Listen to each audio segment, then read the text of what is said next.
Craignez Allah, voilà ce que nous avons enjoint à ceux auxquels avant vous le livre fut donné, tout comme à vous-même.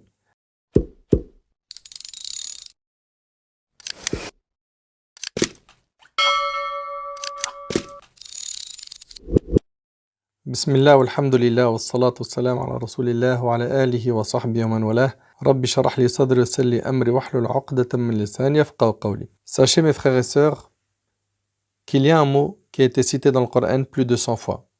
Et comme vous le savez, lorsqu'un mot est répété à plusieurs reprises, c'est pour insister sur son importance. Ce petit mot que tout musulman et musulmane connaît est la piété, la crainte d'Allah, taqwallah. Allah tabaraka wa ta'ala a ordonné la piété à tous ses serviteurs, les premiers d'entre eux et les derniers. Tout comme il l'a ordonné azza wa jal à tous les gens. Lorsqu'il a dit, tabaraka wa ta'ala, dans Sourate An-Nisa, la sourate 4, dans le premier verset, Ya ayyuhan nas ittaqu rabbakum. Ô âme, craignez votre Seigneur. Il a englobé par ceci l'ensemble de ses créatures. Cependant, il a également ciblé certains d'entre eux, dont notre bien-aimé Muhammad sallallahu alayhi wa sallam. Allah tabaraka wa ta'ala a dit dans Sourate Al-Ahzab, la sourate Les Coalisés, dans le premier verset, Ya ayyuhan nabi ittaqillah. Ô prophète, crains Allah. Tout comme Allah tabaraka wa ta'ala a dit aux épouses du prophète sallallahu alayhi wa sallam dans Sourate Al-Ahzab, Les Coalisés, dans le verset 55, Wattaqina Allah, et craignez Allah. Allah tabaraka wa ta'ala a dit aux prophètes, leur communauté, ainsi qu'à notre communauté dans Sourate An-Nisa, la sourate 4, verset 131, وَلَقَدْ وَصَّيْنَا الَّذِينَ أُوتُوا الْكِتَابَ مِنْ قَبْلِكُمْ وَإِيَّاكُمْ أَنِ اتَّقُوا اللَّهَ. Craignez Allah, voilà ce que nous avons enjoint à ceux auxquels avant vous le livre fut donné, tout comme à vous-même. Tout comme Allah tabaraka wa ta'ala a ciblé les doués d'intelligence. Dans Sourate Al-Baqarah, sourate 2, verset 197, Allah tabaraka wa ta'ala dit Wattaquni ya ulil albab. Et craignez-moi, ô doués d'intelligence. Notre prophète sallallahu alayhi wa sallam a fait cette recommandation de craindre Allah dans plusieurs occasions. C'était sa recommandation à la fin de sa vie, comme dans le hadith de l'Irbad ibn Sariya radiyallahu anhu, lorsqu'il a dit alayhi salatu wa sallam Usikum bi taqwallah, je vous recommande de craindre Allah wa sam'i wa ta'a, d'écouter et d'obéir. Le hadith il est rapporté par Abu Daoud et At-Tirmidhi. Et c'était aussi sa recommandation à celui qui lui a demandé conseil. Il lui a dit, je te recommande de craindre Allah, rapporté par At-Tirmidhi. Et vous connaissez tous ce hadith d'Abu Dharr et Mu'adh ibn Jabal radiyallahu anhuma, où le prophète sallallahu alayhi wa sallam a dit Ittaqillah haythumma kunt, crains Allah où que tu sois. Wa atbi' as-sayyi'ata al-hasanata tamhuha, fais suivre la mauvaise action d'une bonne, celle-ci l'effacera. Wa khaliqin nas bi khuluqin hasan, et comporte-toi avec qui? Avec les gens de la meilleure façon. Et c'est rapporté par At-Tirmidhi. C'est donc la meilleure chose que le musulman puisse recommander à son frère. Quand quelqu'un part en voyage ou quand quelqu'un te demande un conseil, dis-lui je te recommande de craindre Allah. Crains Allah. Sois pieux. Mais la question qui s'impose, mon frère ainsi que ma sœur, la question qui s'impose c'est que signifie at-taqwa? Que signifie la piété? Alors, pour faire très simple, et après on reviendra dessus à la fin de cette intervention, Inch'Allah, at-taqwa hiya fi'l al-ma'mur wa tark al-mahzur.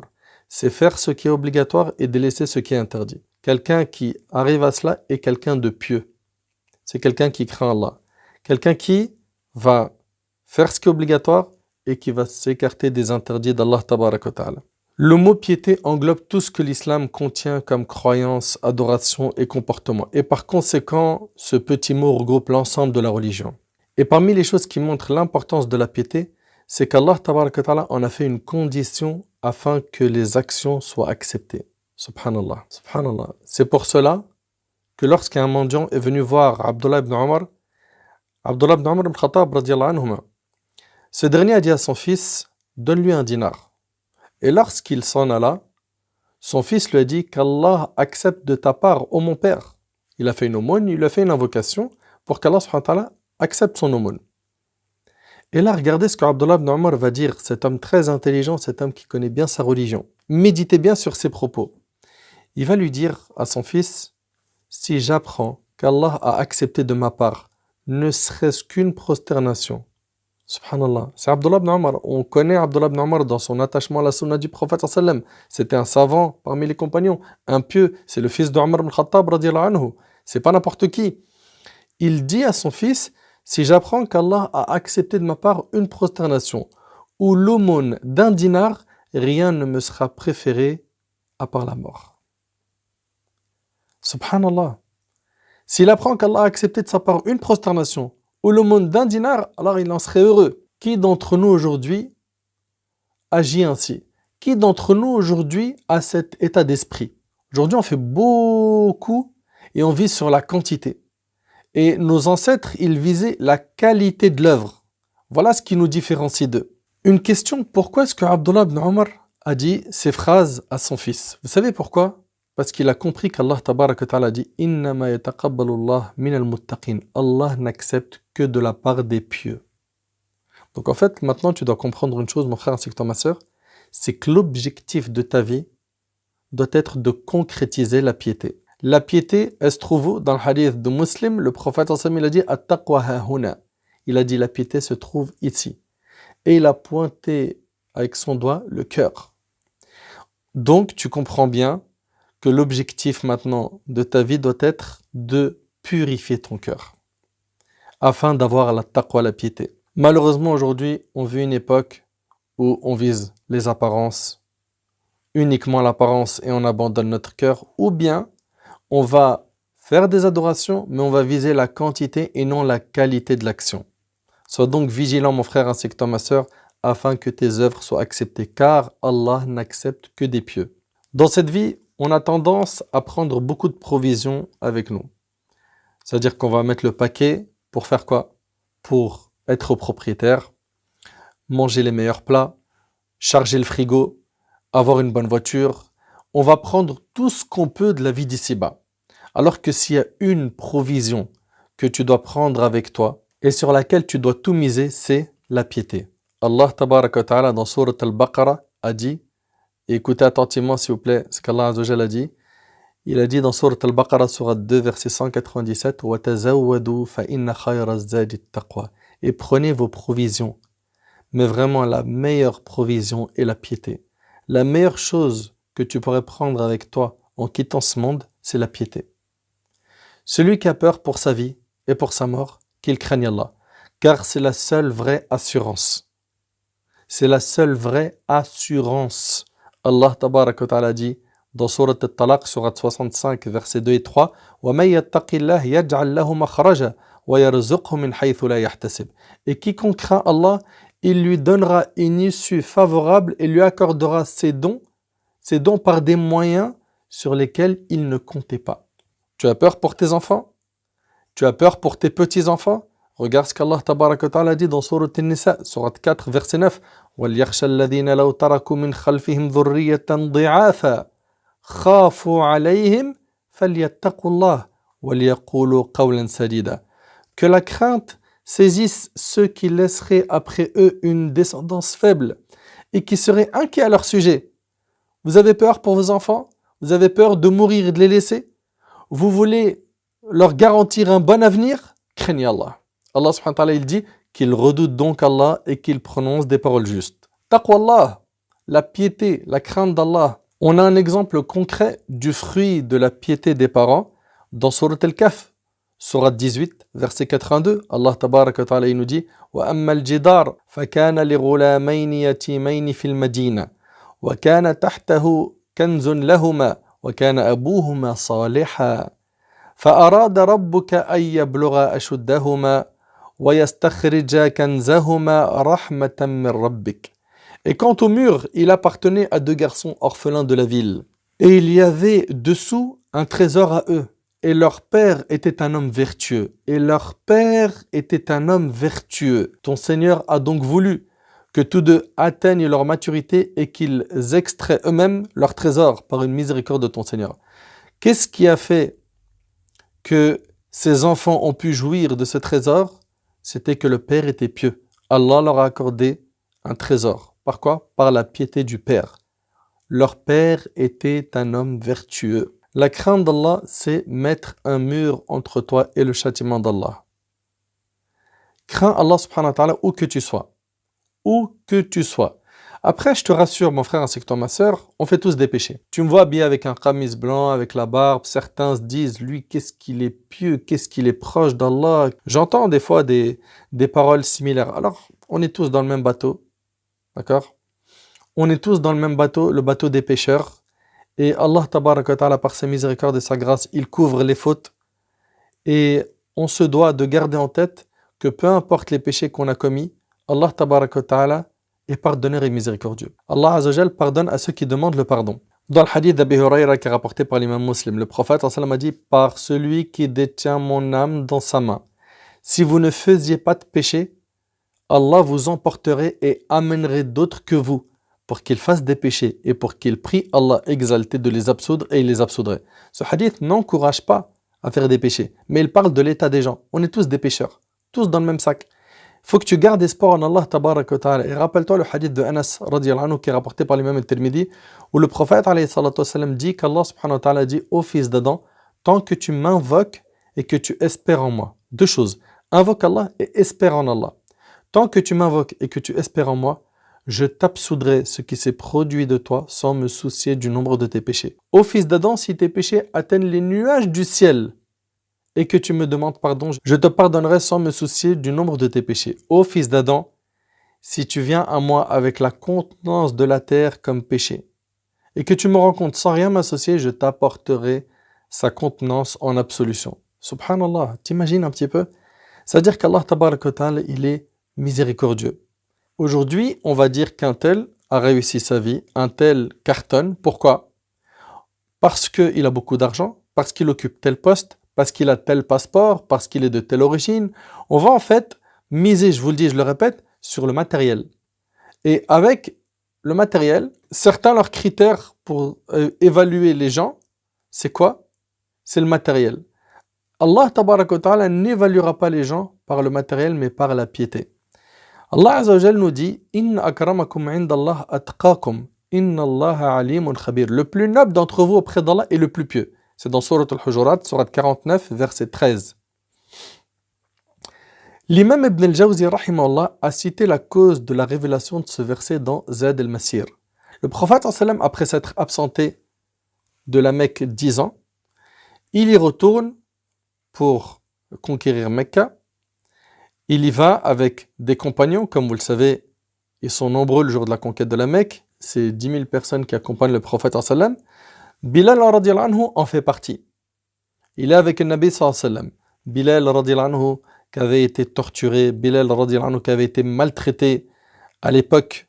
Cet homme dont Abu Jahl lui disait, cet homme noir qui était méprisé à son époque, le prophète sallallahu alayhi wa sallam va lui ordonner à lui, et pas n'importe qui, de monter au-dessus de la Kaaba et de faire le adhan. Allahu Akbar.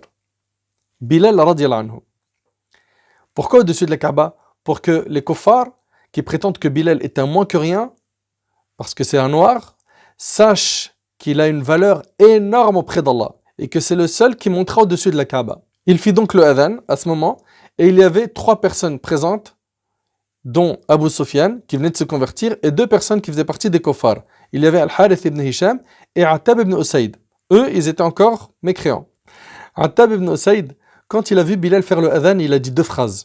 La première fut Muhammad n'a pas trouvé autre que ce corbeau noir pour faire le adhan au-dessus de la Kaaba. C'est dur à entendre. Hein. Et c'est du pur racisme.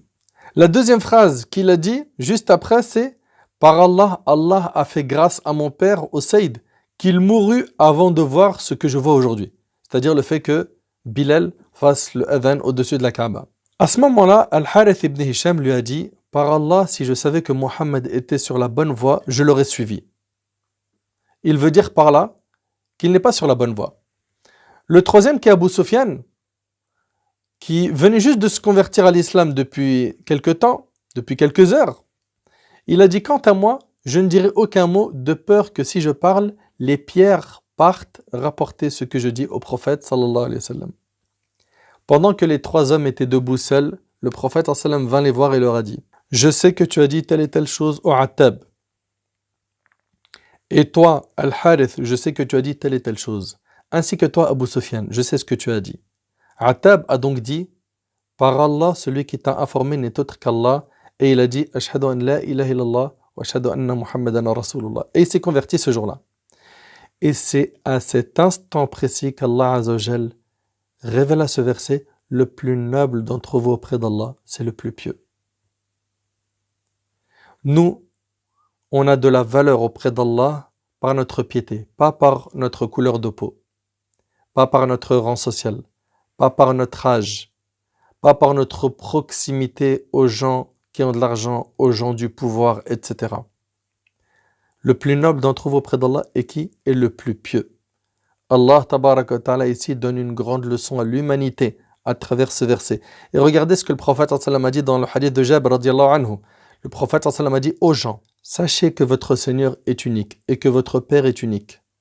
Notre Père c'est Adam alayhi salam. Sachez qu'il n'y a aucune différence entre un arabe et un non-arabe. Il n'y a pas de différence non plus entre un blanc et un noir, si ce n'est par la piété. Le plus noble d'entre vous auprès d'Allah est le plus pieux, rapporté par l'imam al-Bayhaqi. Donc ta valeur auprès d'Allah est proportionnelle à ta crainte envers lui. À ta crainte envers lui. Ton entrée au paradis sera accordée par quoi? Par taqwa Allah tabaraka wa ta'ala. Bien sûr, après la miséricorde divine. Taqwa Allah, la crainte d'Allah, c'est ce qui t'aidera à te faire pardonner tes péchés. La chose la plus importante en islam, c'est le cœur. Allah Azza wa Jal ne regarde pas les corps. Lui, il est musclé, lui, il est maigre, lui, il s'habille bien, lui, il n'a pas d'argent pour bien s'habiller, etc. Non, non, non, non, non. Essayez d'imaginer quelqu'un qui achète un lustre. Un lustre à 10 000 euros. Il rentre chez lui, il prend le lustre, il le met à sa place, et qu'est-ce qu'il fait du carton? Le carton, il le prend, il le jette à la poubelle. On est d'accord ou pas? On est bien d'accord. Très bien. Eh bien, ton cœur, c'est le lustre. Et ton corps, c'est le carton. Ton corps, c'est le carton. Tu es en train de mettre le paquet sur le corps, et finalement, tu mets le paquet sur un carton. Arrête de miser dessus. Toute la journée, ils sont en train d'exposer leur corps sur Insta. Ils sont en train de faire des défilés de mode sur Insta. Avec quoi? Leur physique. Et c'est de cette manière que pour eux, ils sentent qu'ils ont joué un rôle sur Terre. Vous êtes en train de miser sur le carton. Pourquoi vous ne visez pas le lustre? Visez le lustre, soyez intelligent. Tu seras interrogé sur ce qu'il y avait dans ton cœur. Sur Terre, le cœur est l'endroit où il y a les intentions. Et dans l'au-delà, c'est lui qui sera jugé. Allah tabaraka wa ta'ala, lorsqu'il a fait l'éloge du prophète Ibrahim alayhi salatu wassalam, il a dit dans Surat As-Safat, Surat 37, verset 84, quand il vint à son Seigneur avec un cœur saint. Il est venu auprès d'Allah avec un cœur saint. Qui? Le prophète Ibrahim alayhi salatu wassalam. Et Allah tabaraka wa ta'ala a dit sur le jour du jugement, dans Surat Ash-Shu'ara, Surat 26, versets 88 et 89, يَوْمَ لَا يَنْفَعُ مَالٌ وَلَا بَنُونَ إِلَّا مَنْ أَتَى اللَّهَ بِقَلْبٍ سَلِيمٍ. Le jour où ni les biens, ni les enfants ne seront d'aucune utilité, sauf celui qui vient à Allah avec un cœur saint. Pour craindre Allah, il faut un vrai cœur. C'est pour ça que le prophète, dans le hadith de Nu'man ibn Bashir, qui est rapporté par Bukhari et Muslim, il a dit, il y a dans le corps un morceau de chair, s'il est bon, tout le reste du corps est bon. Et s'il est mauvais, tout le reste du corps est mauvais. Ce morceau de chair, c'est le cœur. Ce morceau de chair, c'est le cœur. Il faut miser sur le cœur. Et attention, beaucoup de gens peuvent comprendre, donc il faut miser sur le cœur. D'accord, je vais faire un travail sur le cœur et j'abandonne les bonnes actions. Ça n'a aucun sens. Car des fois, tu parles avec quelqu'un qui ne prie pas, il te dit, moi j'ai un bon cœur. Et puis l'imam sur le net, il avait dit, le cœur. Très bien. Le prophète sallallahu alayhi wa sallam a dit dans le hadith d'Abi Hurayra rapporté par Muslim qu'Allah regarde nos cœurs et nos actes. Et puis si ton cœur est réellement propre comme tu le dis, qu'est-ce qui t'empêche d'adorer Allah subhanahu wa ta'ala? Qu'est-ce qui t'empêche de le faire? Et j'ai une question à te poser. Est-ce que tu as déjà fait des du'as pour qu'Allah tabaraka wa ta'ala t'accorde un cœur pur, un cœur comme ceux des compagnons? Comme celui d'Abu Bakr par exemple, radiyallahu anhu. Cet homme qui était très sensible.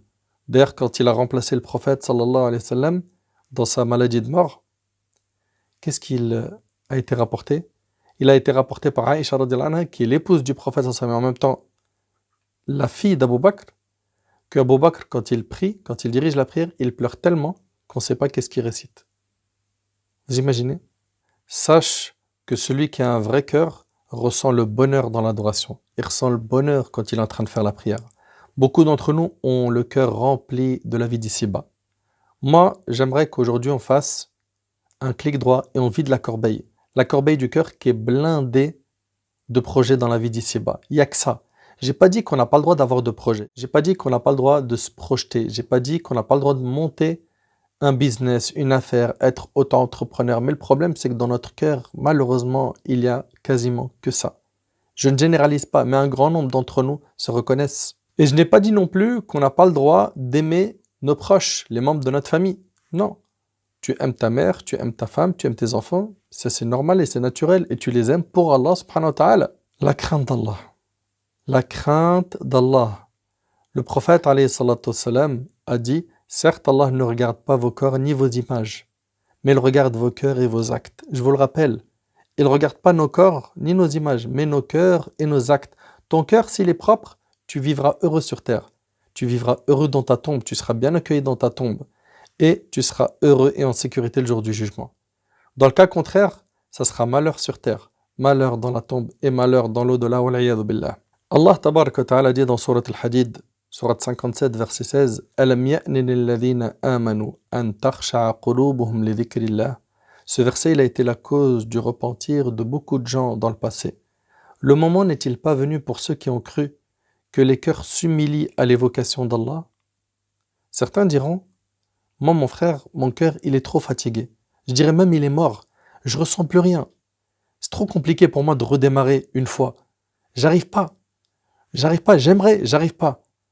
Eh ben, regarde, subhanallah, le verset qui suit, celui que je viens de dire, Allah tabaraka wa ta'ala a dit: I'lamu anna Allah yuhyi al-arda ba'da mawtiha. Sachez qu'Allah redonne la vie à la terre une fois morte. Subhanallah, cela veut dire que si ton cœur est mort, eh bien, comme Allah redonne la vie à la terre une fois morte, il est capable de refaire vivre ton cœur après sa mort. Attache-toi donc à Allah. Reviens vers Allah. N'oublions pas que les cœurs des êtres humains sont entre les deux doigts du tout miséricordieux. Il les change d'état comme il le veut Azza wa Jal. Le prophète sallam encourageait toujours les croyants à profiter de tout instant dans l'adoration d'Allah subhanahu wa ta'ala. Car Allah subhanahu wa ta'ala te jugera le jour du jugement alors que tu es seul. Allah tabarak wa ta'ala nous dit dans Surat Maryam, Surat 19, verset 95, Wa kulluhum atihi yawm al-qiyamati farda. Et au jour de la résurrection, chacun d'entre eux se rendra seul auprès de lui. Et Allah tabarak wa ta'ala nous dit dans Surat Al-Isra, Surat 17, verset 13 à 15, وَكُلَّ إِنسَانٍ أَلْزَمْنَاهُ طَائِرَهُ فِي عُنُقِهِ وَنُخْرِجُ لَهُ يَوْمَ الْقِيَامَةِ كِتَابًا يَلْقَاهُ مَنْشُورًا اقْرَأْ كِتَابَكَ كَفَى بِنَفْسِكَ الْيَوْمَ عَلَيْكَ حَسِيبًا مَنِ اهْتَدَى فَإِنَّمَا يَهْتَدِي لِنَفْسِهِ وَمَنْ ضَلَّ فَإِنَّمَا يَضِلُّ عَلَيْهَا وَلَا تَزِرُ وَازِرَةٌ وِزْرَ أُخْرَى. Et au cou de chaque homme, nous avons attaché son œuvre. Et au jour de la résurrection, nous lui sortirons un écrit qu'il trouvera déroulé. Lis ton écrit, subhanallah. Lis cet écrit. Cet écrit que tu as toi-même écrit de tes propres actes. En faisant le bien et en faisant le mal, tu as rempli ton registre. Lis ton écrit aujourd'hui, tu te suffis d'être ton propre comptable. Quiconque prend le droit chemin ne le prend que pour lui-même. Et quiconque s'égare ne s'égare qu'à son propre détriment. Et nul ne portera le fardeau d'autrui. Subhanallah. On ne châtiera personne pour le péché de quelqu'un d'autre, sauf si c'est quelqu'un de responsable. Selon Abdullah ibn Umar, le prophète a dit: chacun de vous est un berger et il est responsable de son troupeau, et c'est rapporté par Ahmed. Ici, dans le hadith d'Abdullah ibn Umar, le prophète nous rappelle que nous sommes des bergers et nous sommes responsables de qui? De ceux qui sont à notre charge. Donc toi qui as une famille, toi qui as des enfants, toi qui as une épouse, sache que tu es responsable. Allah tabarak wa ta'ala dit: Ya ayyuhalladhina amanu qu anfusakum wa ahlikum nara wa quduha an-nas wal hijara. Dans Surat Al-Tahrim, Surat 66, verset 6, ô vous qui avez cru, préservez vos personnes et vos familles d'un feu dont le combustible sera les gens et les pierres. Malheureusement, aujourd'hui, beaucoup de gens n'accordent plus de temps à la religion. Ils n'accordent plus de temps aux adorations. On perd beaucoup de temps. Le prophète alayhi salatu wassalam a dit: il y a deux bienfaits que beaucoup de gens n'apprécient pas à leur juste valeur, la santé et le loisir, rapporté par le Bukhari selon Ibn Abbas. Le prophète sallam précise que rien ne te sera bénéfique autre que tes actions. Selon Anas radiallahu anhu, le prophète sallallahu alayhi wa sallam, il dit, 3 choses accompagnent le mort à sa tombe. Sa famille, ses biens, son argent et son œuvre. 2 d'entre elles retournent et une seule reste avec lui dans sa tombe. Sa famille et sa fortune retournent et son œuvre reste avec lui et c'est rapporté par Bukhari et Muslim. Sur terre, sois intelligent. Considère cette vie comme un grand champ dans lequel ton objectif c'est de planter un maximum de graines pour pouvoir récolter le fruit de ces actions-là le jour du jugement. Plante des graines. Plante des graines par le dhikr, par la lecture du Coran, par le fait de te motiver à faire plus d'efforts dans les prières, par le fait également de faire des aumônes, de t'investir dans une noble action. Sois de cela. Inutile de nous attacher à ce bas monde car tôt ou tard on va le quitter et on prendra seulement avec nous ce qui a été bénéfique, c'est-à-dire les bonnes actions. Al-Hassan rahimallah disait, quiconque te concurrence dans la religion, concurrence-le. Et quiconque te concurrence dans ce bas monde, laisse-le lui. Laisse-lui le bas monde. Regarde la grosse voiture que j'ai achetée, t'as vu mes baskets, laisse-lui. Toi, cible ceux qui te concurrencent dans quoi? L'apprentissage du Coran, l'apprentissage de la sunna du prophète sallam, l'apprentissage de la langue arabe, ceux qui veulent faire beaucoup plus d'efforts dans les adorations, etc. etc. Ceux-là, concurrence-les. Les autres, laisse-les. Les compagnons, radiallahu anhum, eux, étaient tout le temps en concurrence. Radiallahu anhum ajma'in. Médite sur Abu Bakr, radiallahu anhum. Regardez, à force d'avoir entendu parler du paradis et de l'enfer, comment est-ce que les compagnons étaient efficaces dans l'accomplissement du bien. Abu Hurayra, radiallahu anhu, il rapporte que le prophète sallam a dit, qui d'entre vous a débuté sa journée en jeûne? Abu Bakr, il dit moi.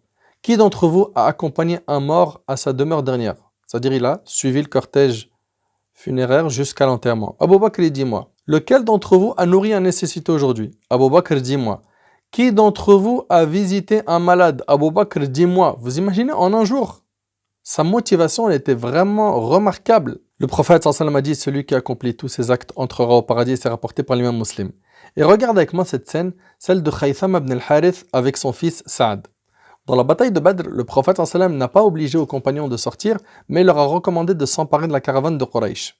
Un des compagnons qui s'appelait Khaytham ibn al-Harith avait un fils qui s'appelait Saad. Il dit donc à son fils, ô Saad, tu sais que les femmes sont toutes seules. Je veux que tu restes donc avec eux pour que moi je parte au jihad fi sabilillah. Moi je pars au combat et toi reste surveille les femmes. On ne veut pas les laisser seules. Saad lui répondit, regardez ce que le fils va dire à son père. Par Allah, si c'était la dunya qui était en jeu, je te l'aurais laissé. Je te l'aurais laissé. Mais là, il s'agit du paradis, je ne laisserai jamais quelqu'un d'autre y entrer avant moi. Allahu Akbar. Saad voulait dire en gros, reste-toi avec les femmes et c'est moi qui ira au combat. Il partit donc à la bataille de Badr et mourut martyr.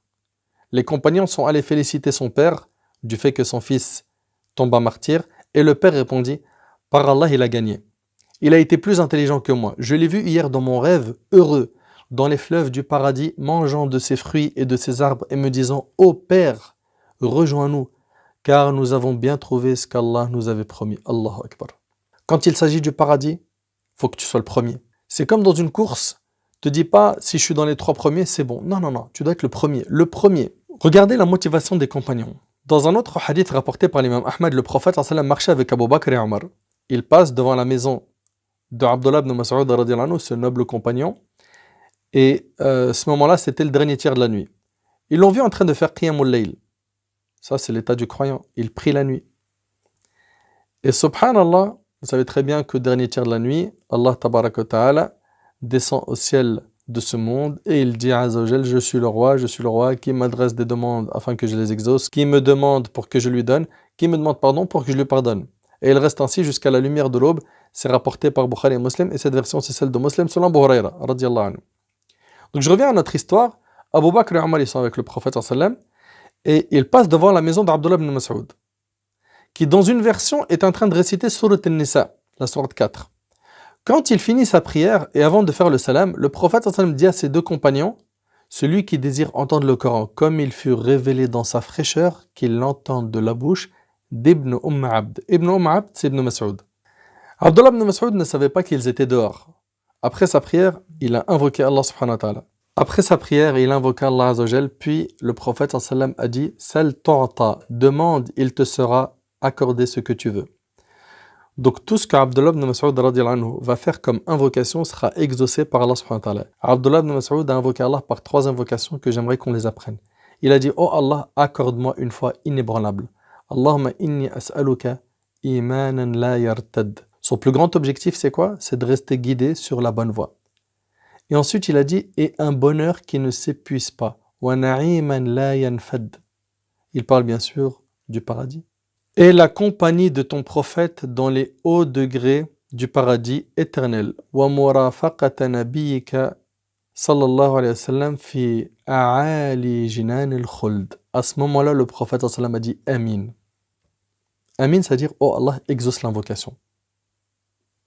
Essaye d'imaginer l'immense faveur que vient de toucher Abdullah ibn Mas'ud à ce moment-là.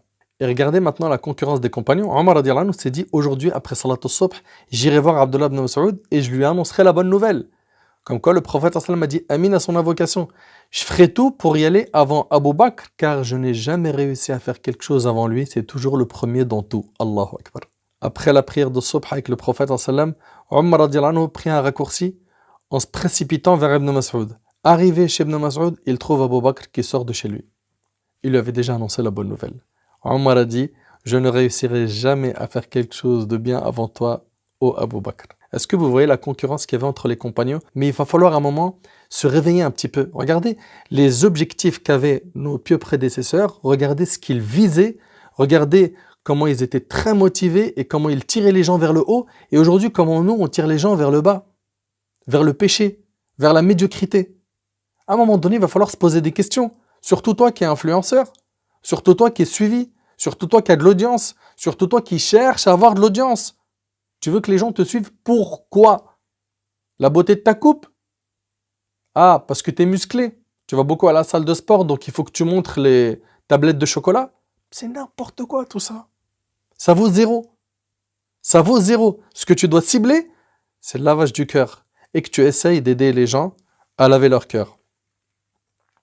Dans un hadith rapporté par l'imam Muslim, quand le verset où Allah subhanahu wa ta'ala dans Surat al-Shu'ara, Surat 26, verset 214 a été révélé, où Allah tabaraka wa ta'ala dit wa anzir ashiratakal aqrabin, et avertis les gens qui te sont les plus proches. Le prophète sallam ayant peur pour sa famille, sa femme et ses enfants, sa communauté du châtiment de l'enfer, il monta sur le mont As-Safa et dit: Ya bani Fihr, Ya bani Abd Manaf, Ya bani Abd Shams, Ya bani Abd al-Muttalib, Ya bani Hashim. Quand ils se sont tous regroupés, il leur a dit une seule phrase: sauvez-vous de l'enfer, car je vous serai d'aucune utilité le jour dernier. Puis il a particulièrement parlé à la prunelle de ses yeux, Fatima, radiyallahu anha, sa fille. Il lui a dit: ô Fatima, fille de Muhammad, sauve-toi de l'enfer, je ne te dispenserai de rien auprès d'Allah. Mes frères et sœurs, ce sont les bonnes actions qui seront utiles le jour du jugement. C'est ta prière, c'est ton hijab légiféré, ma sœur, toi qui jusqu'à maintenant bug face au hijab, toi qui jusqu'à maintenant a du mal à franchir le pas. Sache qu'à partir du moment où Allah tabaraka ta'ala dit que c'est obligatoire, tu n'as pas le choix dans ta façon d'agir. Tu dois exécuter l'ordre d'Allah tabaraka ta'ala. Inna akramakum indallah atqakum. Le plus noble d'entre vous auprès d'Allah, c'est le plus pieux. Un point très important, on doit se mettre d'accord dessus. On ne rentre pas au paradis par nos bonnes actions, mais par la miséricorde d'Allah. Qu'aucun de vous ne croit qu'on entrera au paradis grâce à nos bonnes actions. Le prophète, alayhi salatu wassalam, dans le hadith d'Abi Hurayra, a dit: rapprochez-vous de la perfection, rectifiez continuellement votre conduite et sachez que nul d'entre vous ne devra son salut à ses seules œuvres. Qui dit ça? C'est le prophète sallam. On dit: pas même toi, ô messager d'Allah? Il dit: pas même moi, à moins qu'Allah ne me couvre du voile de sa miséricorde et de sa générosité, rapporté par Muslim. Qu'est-ce que tu en penses? Ce qu'on voit ici, c'est que on rentrera au paradis par la miséricorde d'Allah. Peut-être que certains parmi vous diront: pourquoi Allah subhanahu wa ta'ala dit dans le Coran, dans Surat An-Nahl, Surat 16, verset 32, Udkhulul jannah bima kuntum ta'maloun. Entrez au paradis pour ce que vous faisiez. Ce verset veut dire entrez au paradis car vous avez fait des bonnes actions. Vous avez fait les causes.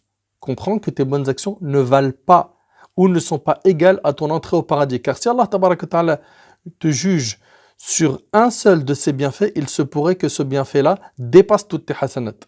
En résumé, on ne rentrera pas au paradis avec nos bonnes actions, mais qu'avec la miséricorde d'Allah subhanahu wa ta'ala. Et les actions sont une cause qu'il nous incombe de faire. Et sache que personne ne t'aidera le jour du jugement. C'est chacun pour soi. Regardez, l'oncle du prophète sallallahu alayhi wa sallam, c'était un bouclier pour le prophète sallallahu alayhi wa sallam pendant qu'il était vivant. Et Quraysh ne pouvait rien faire tant que le prophète sallallahu alayhi wa sallam était sous la protection de son oncle. Ils avaient du mal avec le prophète sallallahu alayhi wa sallam parce qu'il était protégé par son oncle. Il le défendait. Il le défendait. Et malgré que ce soit son oncle, il est en enfer. C'est chacun pour soi. Dans le hadith rapporté par Bukhari et Muslim, le prophète sallallahu alayhi wa sallam n'a pas lâché son oncle jusqu'à son agonie. Il l'incitait à se convertir à l'islam, mais il ne voulait pas. Il a refusé cela et il est mort kafir. D'ailleurs, le prophète sallallahu alayhi wa sallam a voulu demander pardon à Allah subhanahu wa ta'ala pour son oncle et Allah subhanahu wa ta'ala lui a interdit de demander pardon pour quelqu'un qui est mort kafir. Sachez-le, je le dis et je le répète, que c'est chacun pour soi. Et que tu peux être le plus pieux des pieux. Allah tabaraka wa ta'ala peut t'éprouver. Par quoi? Par le fait qu'un membre de ta famille dévie. Par le fait qu'un membre de ta famille ne soit plus dans la religion. Toi, ta mission, ça sera de continuer. De continuer à l'appeler Allah, comme le prophète sallallahu alayhi wa sallam l'a fait avec qui? Avec Abu Talib. Comme le prophète Ibrahim a fait avec son père Azar. Comme le prophète Nuh a fait avec son épouse. Comme le prophète Nuh a fait aussi avec son fils, qui sont morts mécréants. On a aussi l'exemple de qui? De Assia. Assia, la femme de Pharaon, cette femme exceptionnelle. Cette femme qui a cru en Moussa alayhi salam, qui s'est soumise à Allah subhanahu wa ta'ala et qui a été torturée par son mari, Pharaon. Allah tabaraka wa ta'ala parle dans Surat al-Tahrim de cette femme quand il dit Azza wa Jal dans la Surat 66 verset 11 وَضَرَبَ اللَّهُ مَثَلًا لِلَّذِينَ آمَنُوا امْرَأَةَ فِرْعَوْنَ إِذْ قَالَتْ رَبِّ ابْنِ لِي عِندَكَ بَيْتًا فِي الْجَنَّةِ وَنَجِّنِي مِنْ فِرْعَوْنَ وَعَمَلِهِ وَنَجِّنِي مِنَ الْقَوْمِ الظَّالِمِينَ. Et Allah a cité en parabole un exemple pour ceux qui croient. La femme de Pharaon, quand elle dit Seigneur, construis-moi auprès de toi une maison dans le paradis et sauve-moi de Pharaon et de son œuvre et sauve-moi des gens injustes. Quand ils étaient au point de tuer Assia, elle sourit. Abu Huraira a dit Allah lui a montré sa maison au paradis, elle sourit et elle mourut avant qu'elle soit tuée par Pharaon et ses hommes. Comprenez bien mes frères et sœurs que personne ne pourra nous être utile le jour du jugement. Depuis tout à l'heure, on est en train de parler de la crainte d'Allah subhanahu wa ta'ala. Passons maintenant à la conclusion. Quels sont les bienfaits de la crainte d'Allah? On va voir 8 points. 1. Par la crainte d'Allah, nos bonnes actions sont acceptées. Allah Azza wa Jalla a dit Innama yataqabbalu Allah min al-muttaqil. Allah n'accepte que de la part des pieux. Et rappelez-vous le hadith de Abdullah ibn Omar, quand il avait fait l'aumône d'un dinar et que son fils lui a dit qu'Allah accepte de ta part. 2. La crainte d'Allah résout les problèmes. Allah Azza wa Jalla a dit dans Surat al-Talaq, Surat 65, verset 4 وَمَن يَتَّقِ اللَّهِ يَجْعَلْ لَهُ مِنْ أَمْرِهِ يُسْرًا. Quiconque craint Allah, cependant, il lui facilite les choses. Donc si tu vois que dans ta vie tout ne va pas, tes problèmes ne se règlent pas, sache que tu as besoin de craindre Allah subhanahu wa ta'ala. 3. La crainte d'Allah est l'un des meilleurs moyens permettant d'avoir sa subsistance. Dans Surat al-Talaq toujours, Surat 65, versets 2 et 3, وَمَن يَتَّقِ اللَّهِ يَجْعَلْ لَهُ مَخْرَجًا وَيَرْزُقْهُ مِنْ حَيْثُ لَا يَحْتَسِبُ. Et quiconque craint Allah, il lui donnera une issue favorable et lui accordera ses dons par des moyens sur lesquels il ne comptait pas. Subhanallah. 4. La crainte d'Allah éloigne des châtiments du jour du jugement. Allah tabaraka wa ta'ala dans Surat Maryam, Surat 19, versets 71 et 72 dit وَإِن مِّنكُمْ إِلَّا وَارِدُهَا كَانَ عَلَى رَبِّكَ حَتْمًا مَقْضِيًّا ثُمَّ نُنَجِّي الَّذِينَ اتَّقَوْا وَنَذَرُ الظَّالِمِينَ فِيهَا جِثِيًّا. Il n'y a personne parmi vous qui ne passera pas par l'enfer, car il s'agit là pour ton Seigneur d'une sentence irrévocable. Ensuite, nous délivrerons ceux qui étaient pieux et nous y laisserons les injustes agenouillés. 5. La crainte d'Allah efface les péchés. Dans Surat Al-Anfal, Surat 8, verset 29, Ya ayyuhalladhina amanu, in tattaqullaha yaj'al lakum furqana wa yukaffir ankum sayyi'atikum wa yaghfir lakum. Ô vous qui croyez, si vous craignez Allah, il vous accordera la faculté de discerner entre quoi? Entre le bien et le mal. Vous effacera vos méfaits et vous pardonnera. La crainte d'Allah est la cause de la multiplication des biens. Dans Surat Al-A'raf, Surat 7, verset 96, Allah tabaraka wa ta'ala nous dit وَلَوْ أَنَّ أَهْلَ الْقُرَىٰ آمَنُوا وَاتَّقَوْا لفتحنا عليهم بركات من السماء والأرض ولكن كذبوا فأخذناهم بما كانوا يكسبون. Allah Azza wa Jal nous dit si les habitants des cités avaient cru et avaient été pieux, nous leur aurions certainement accordé des bénédictions du ciel et de la terre. Mais ils ont démenti et nous les avons donc saisis pour ce qu'ils avaient acquis. Celui qui veut que la situation dans son pays se rétablisse et que les biens redescendent sur eux, qu'ils craignent Allah. 7. La crainte d'Allah est la cause de la prédominance sur terre. 8. La crainte d'Allah est une cause qui nous permet d'entrer au paradis. Allah tabaraka wa ta'ala dans Surat Maryam, dans la Surat 19, verset 63, Allah Azza wa Jal dit تلك الجنة التي نورث من عبادنا من كان تقيا. Subhanallah. Il faut méditer sur ces versets, mes frères ainsi que vous, mes sœurs. تلك الجنة التي نورث من عبادنا من كان تقيا. Voilà le paradis dont nous ferons hériter ceux de nos serviteurs qui auront été pieux. La crainte d'Allah Azza wa Jal a plusieurs définitions. On a vu que c'est faire ce qui est obligatoire, délaisser ce qui est interdit. On a également les définitions suivantes, celle de Talq ibn Habib, qui dit c'est que tu agisses avec l'obéissance d'Allah par la lumière d'Allah, espérant la récompense d'Allah, et que tu délaisses la désobéissance par la lumière d'Allah en craignant le châtiment d'Allah. Cette définition a été appréciée par Ibn Taymiyyah rahimahullah, car elle regroupe les deux conditions de l'acceptation, qui sont la sincérité et le fait de suivre le prophète sallam. Autre définition, celle de Abdullah ibn Mas'ud radiyallahu anhu, quand il lut le verset suivant de Surat Al-Imran, le verset 102. Ya ayyuhalladhina amanu ittaqullaha haqqa tuqatih wa la tamutunna illa wa antum muslimun. Oh les croyants, craignez Allah comme il doit être craint et ne mourrez qu'en pleine soumission. Il a dit, craignez Allah comme il doit être craint veut dire qu'on lui obéit sans lui désobéir, qu'on le remercie sans être ingrat et qu'on l'évoque sans l'oublier. Et qu'on l'évoque sans l'oublier. Subhanallah, quand on aime une personne, on a envie de faire ce qui lui plaît. Faisons donc la même chose avec notre Seigneur Azza wa Jal. Tu aimes Allah subhanahu wa ta'ala, pourquoi jusqu'à maintenant tu es attaché aux relations haram? Pourquoi jusqu'à maintenant tu fumes du haram? Pourquoi est-ce que tu es attaché aux endroits et aux personnes qui éloignent d'Allah subhanahu wa ta'ala? C'est bien beau de dire j'aime Allah, mais elle est où la preuve? Est-ce que ça suffit de le dire? Est-ce que dans un couple, un homme et une femme qui se disent je t'aime toute la journée, mais dont leurs actions montrent l'inverse, est-ce que eux-mêmes ils sont convaincus qu'ils s'aiment? Et est-ce que de l'extérieur on pourra dire ils s'aiment vraiment? Alors que toute la journée ils sont en chamaillerie ou en guerre? Le fait de le dire ne suffit pas. Il faut le prouver. Et surtout garder en tête que tout ce qu'Allah a rendu obligatoire c'est un bien pour nous et tout ce qu'il nous a interdit c'est également pour notre bien. Troisième définition de la piété, celle de Ali ibn Abi Talib radiyallahu anhu, il a dit At-taqwa hiya al-khawf min al-jalil, la piété c'est la crainte d'Allah. Wal-amal bit-tanzil, la mise en pratique de ce qui a été révélé. Wal-rida bil-qalil, le fait de se satisfaire de peu. Wal-istidad li yawm ar-rahil, et la préparation au jour du départ. C'est-à-dire que tu te prépares à partir. Il incombe à tout musulman d'avoir peur d'Allah tabaraka wa ta'ala, mais pas que d'avoir peur et d'espérer en lui subhanahu wa ta'ala. Omar ibn Khattab radiyallahu anhu, c'était quelqu'un qui craignait Allah subhanahu wa ta'ala. Il n'était pas le seul, les compagnons étaient comme cela. Mais regardez, cet homme-là a tellement pleuré par crainte d'Allah que 2 traits noirs se sont tracés sur son visage. Vous imaginez un peu? Il passe à côté de quelqu'un qui priait la nuit et ce dernier était en train de réciter le verset suivant de Surat At-Tur, Surat 52, versets 7 et 8. Inna adhaba rabbika lawaqi' ma lahu min dafa'. Le châtiment de ton Seigneur aura lieu inévitablement. Nul ne pourra le repousser. Omar radiyallahu anhu a dit, par Allah, ce serment qu'Allah a fait est véridique. Et il est tombé malade 1 mois.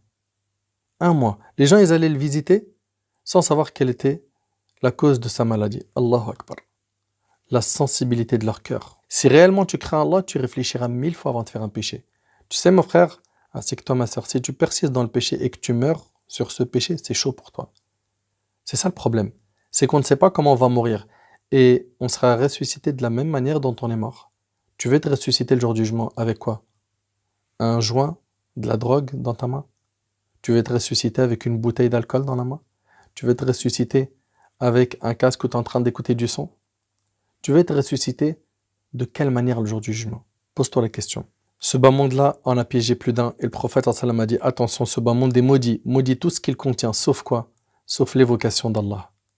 Et ce qui s'ensuit de même qu'un savant et un étudiant rapporté par Tirmidhi. Et dans le hadith d'Abi Huraira, le prophète sallam a dit ce bas monde est la prison du croyant et le paradis du kafir rapporté par l'imam Muslim. Et le prophète sallam a dit sois dans ce bas monde comme si tu étais un étranger ou quelqu'un de passage. Ou quelqu'un de passage, et c'est rapporté par le Bukhari. Tu es quelqu'un de passage. et sacrifie à fond de ton temps pour te rapprocher d'Allah, tu verras que ça paye tout ça. Tu sais, le jour du jugement, le fait d'être trempé dans le paradis juste un instant, ça te fera oublier toutes les épreuves que tu as connues dans cette vie. Le prophète, sallallahu alayhi wa sallam, il dit, le jour du jugement, on fera venir d'entre les gens de l'enfer celui qui aura le plus joui de la vie d'ici-bas. On le plongera donc une seule fois dans le feu et on lui dira, ô fils d'Adam, as-tu jamais connu quelque bien? As-tu jamais connu quelque opulence? Il dira, non, par Allah, ô mon Seigneur. Puis on fera venir celui des gens du paradis qui aura connu le plus d'épreuves, la vie la plus misérable dans ce bas monde. Et on le plongera une seule fois dans le paradis. Et on lui dira, ô fils d'Adam, as-tu connu une misère? As-tu connu la gêne? Il dira, non, par là, je n'ai jamais connu la misère, je n'ai jamais connu la gêne. Être trempé une fois au paradis, ça fait oublier tous les soucis que tu as connus dans cette vie. Donc, au boulot. Pense à la tombe le jour du jugement, pense à la balance du jour du jugement, pense au pont, le sérat qui sera dressé au-dessus de l'enfer, pense à tout ça. Un parmi les pieux prédécesseurs disait, par Allah, cela fait 40 ans que je n'ai pas prononcé une parole sans réfléchir avant de la prononcer. Al-Fudayl ibn Iyad, rahimallah, et c'est avec ça que je termine, en parlant à une personne qui était insouciante à l'adoration d'Allah, il lui a dit, quel âge as-tu? L'homme lui a dit 60 ans. Al-Fudayl le reprit en disant, subhanallah, ça fait 60 ans que tu marches vers Allah, il est possible que tu le rencontres bientôt. L'homme lui dit, Inna lillahi wa inna ilayhi raji'un. Nous appartenons à Allah et c'est envers lui que nous retournerons. Al-Fudayl lui a dit, connais-tu le sens de cette parole? L'homme lui dit, cela signifie que j'appartiens à Allah et que je lui retournerai. Al-Fudayl lui a dit, quiconque sait qu'il appartient à Allah et qu'il retournera vers lui, qu'il sache qu'il sera debout devant Allah et qu'il sera questionné. Et quiconque sait qu'il sera questionné par Allah, qu'il prépare dès maintenant ses réponses. Qu'il prépare dès maintenant ses réponses. Faisons un petit peu le bilan avec nos actions. Revoyons un petit peu notre situation avec Allah. Implorons Allah subhanahu wa ta'ala pour qu'il nous pardonne et qu'il améliore notre situation, qu'il nous aide à nous réformer.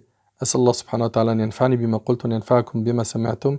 هذا والله أعلم. سبحانك اللهم بحمدك أشهد أن لا إله إلا أنت أستغفرك وأتوب إليك وجزاكم الله خير.